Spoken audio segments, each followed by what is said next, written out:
Hello, everybody. Well, we're we're we're due for an update, because we right now by one car have officially the most EXPs and escorts ever in one place at the same time outside of dealership photos. From when these guys were new. So, let's start off the collection here. Keep count here. We have my 1982 Ford EXP 4-speed. AC, only one mirror, no sunroof.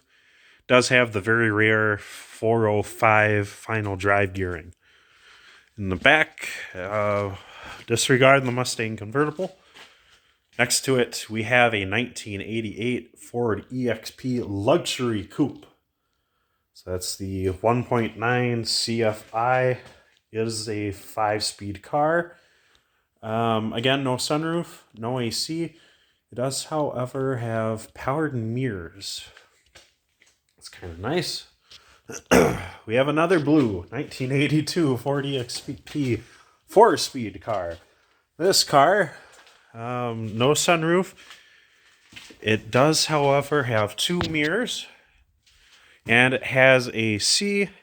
I think it might even have cruise control. It does. Yes, it does.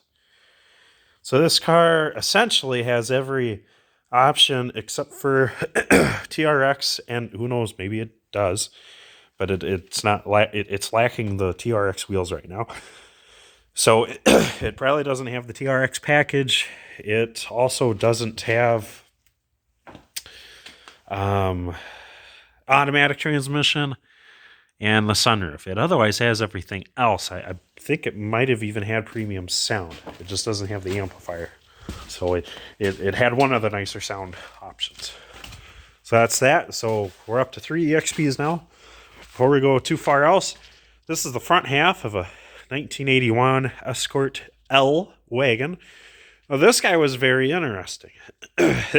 So it being an L, it's practically a base model, is what that is. But this one somehow ended up with a automatic transmission,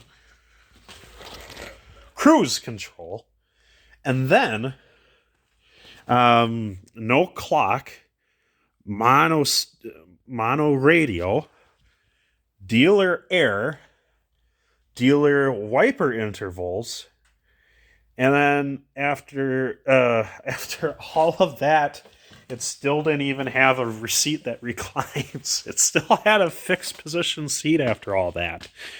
So this is a real oddball. All of these things might have just been factory conversions, which would be very fascinating. But that guy is pretty particular. That was the front half of said car. Over here is the back half of said car. Like I said, it's just the 81 Escort wagon. Plain L model. Why is it cut up? Well, it is cut up so that the back half of this can save the EXP convertible. This guy here. This is the EXP convertible.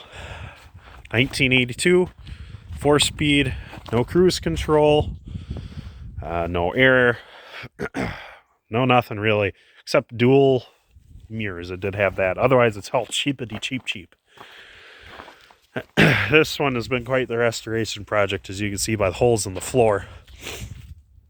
It didn't have any structural issues, but it had issues with literally every single inch of the body, except for what I did not cut off here. The A-pillars on Ford are fine, and even that's not fully accurate because it had some sort of front-end dinger up here at some point. You can see that's not straight. So this is the convertible EXP. We also have this 1982 EXP. Originally was green, which is awesome. Someone repainted it. This car had power steering, no AC. It only had single mirrors. I had modified it so it has dual mirrors now. Someone put an L7 hatch on it. I put the GT wheels on it. Playing 1.6, 4-speed with the wide ratio and tall final drive. Does have its clock, normal radio, no sunroof.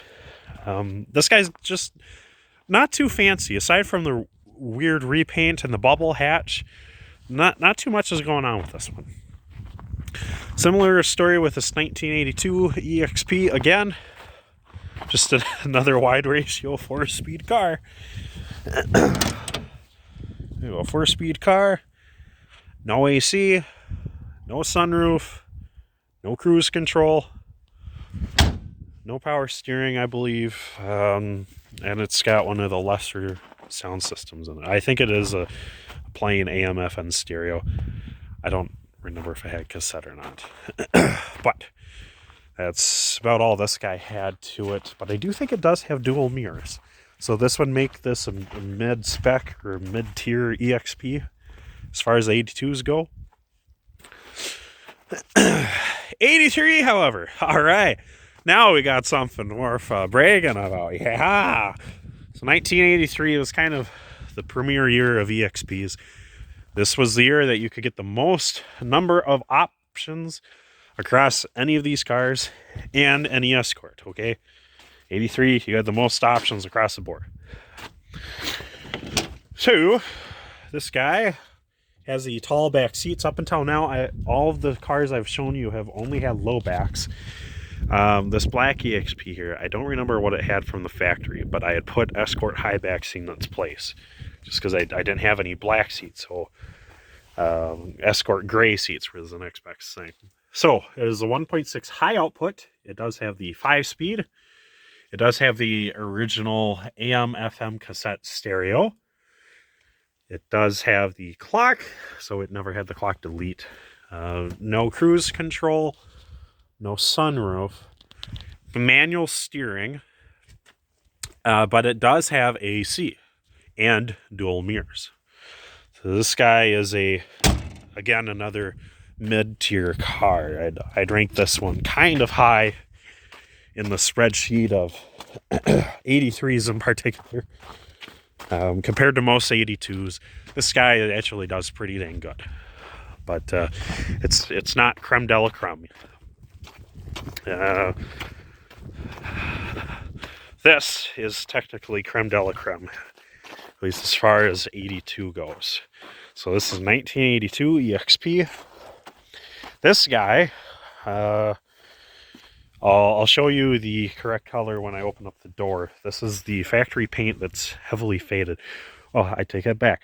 This is a repainted car, but repainted by the factory, or sorry, not the factory, by a certified dealer, because it's the same exact paint. Whenever they did it right. But this is a very well-optioned car. On the other side is the passenger mirror. We do have cruise control underneath the hood. I believe it does have power steering. The exterior color is the dark metallic orange. That costed extra. It was another $25 to have this color over, say, plain red. The green might have been a $25 extra too. The blue, however, it's the same exact paint process as the green and the orange here. These are the only three kind of special colors for 82 until I see gold. Gold and silver, they might be more basic of colors, but these three had to be painted in a unique order with unique components, however you want to say. The paint mix is fancy. That's just the truth. So this was one of the few that would cost extra to have it painted this way. On the inside, orange interior. Oh, fancy. Very rare. With high back vinyl seats. Very fancy.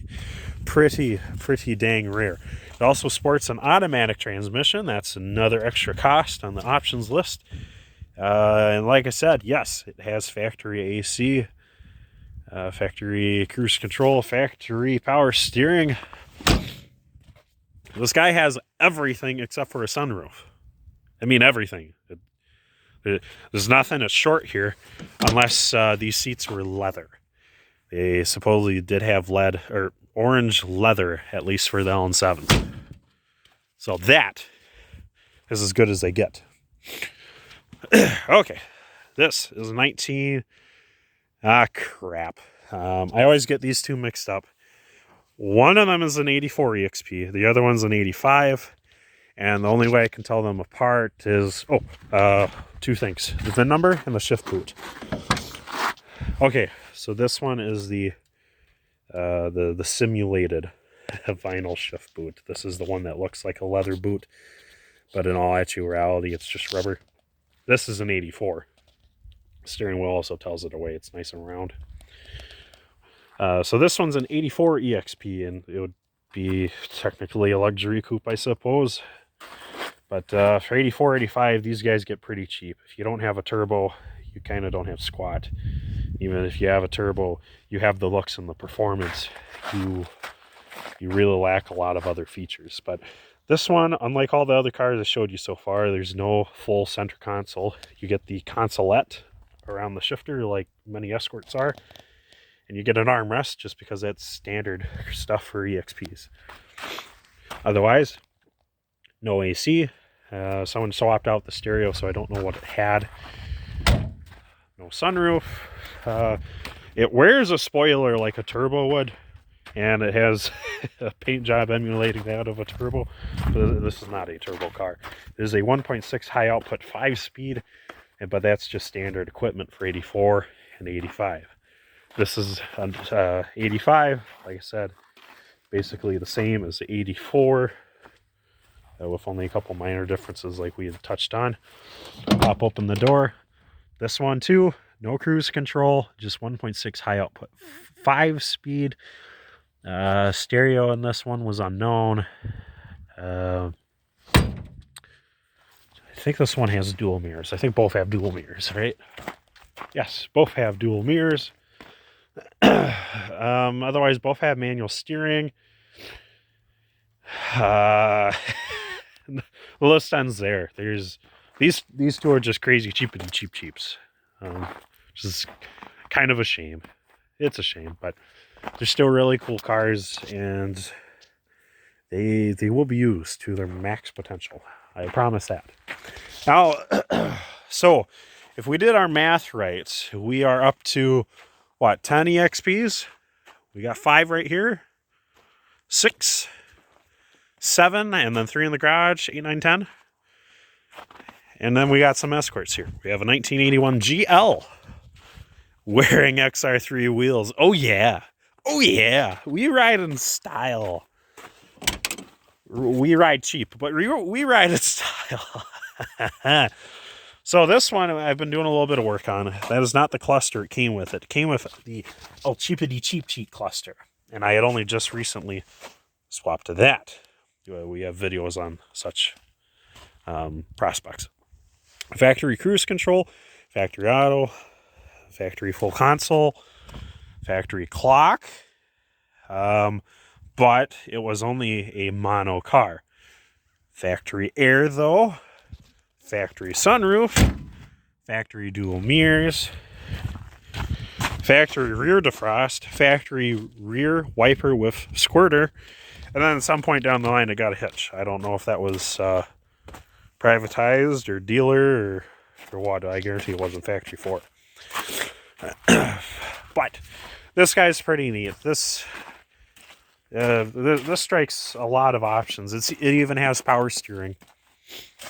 So this, as an Escort for 1981, it has, it's not the top trim level.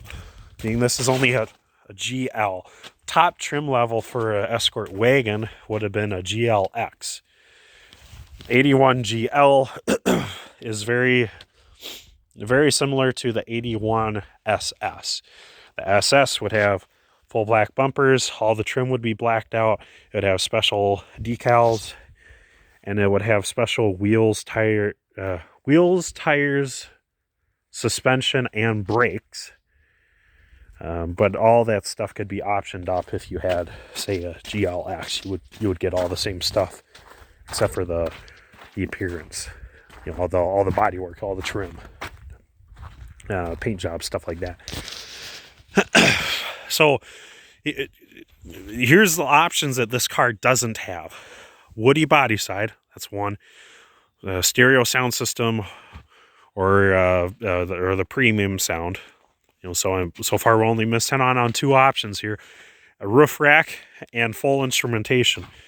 Well, I fixed the full instrumentation thing, so now all that's left is to Woody panel siding roof racks, and then we will be getting around to the stereo system, and this thing will be as highly optioned as freaking possible. And that would be great. But I will say, I've been able to clock some good miles on it. This is my first automatic Escort EXP acquisition. No, maybe I got one. Yeah, I got two Escort automatics before this. Coincidentally, every single Escort I've ever owned has been an automatic.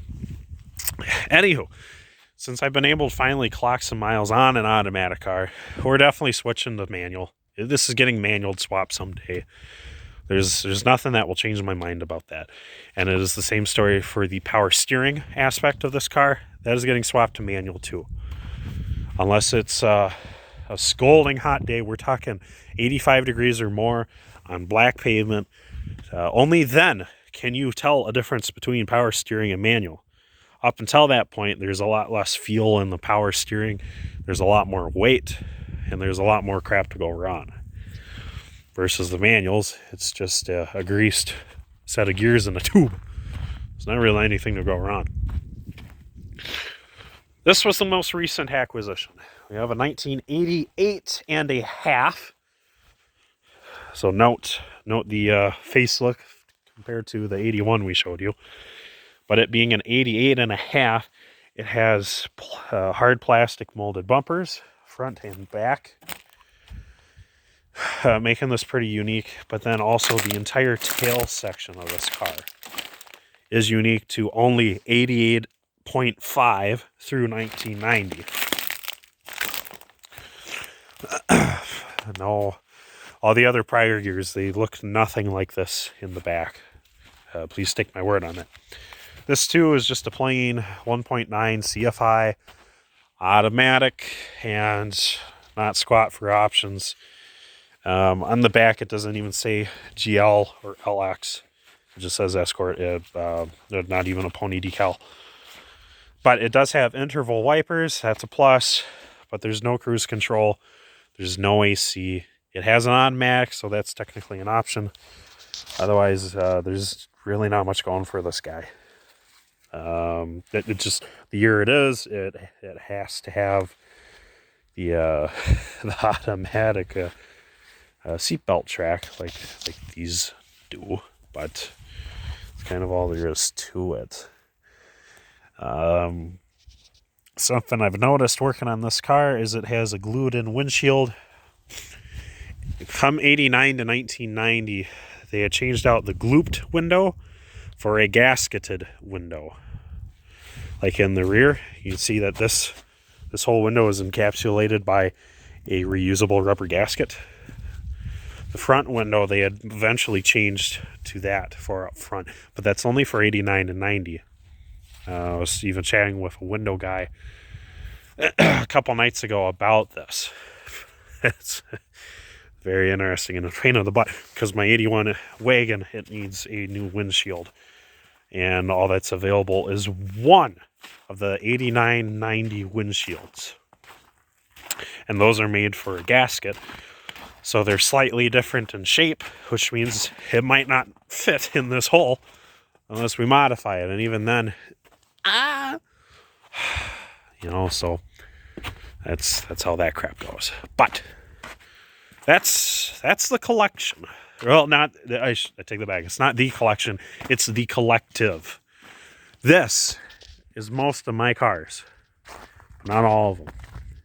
All in total, we have 17 EXPs and 4 Escorts. I used to have a fifth one. We did end up scrapping out one Escort after I stripped it down to nothing. It was an 85 and a half L. So I got another half year out of the thing, which was cool. But the car itself just wasn't. The sucker was toast. But we stripped it down, and a bunch of the parts have already helped towards saving other cars. Parts of the body and a lot of mechanicals have actually already been put to use in some of my cars.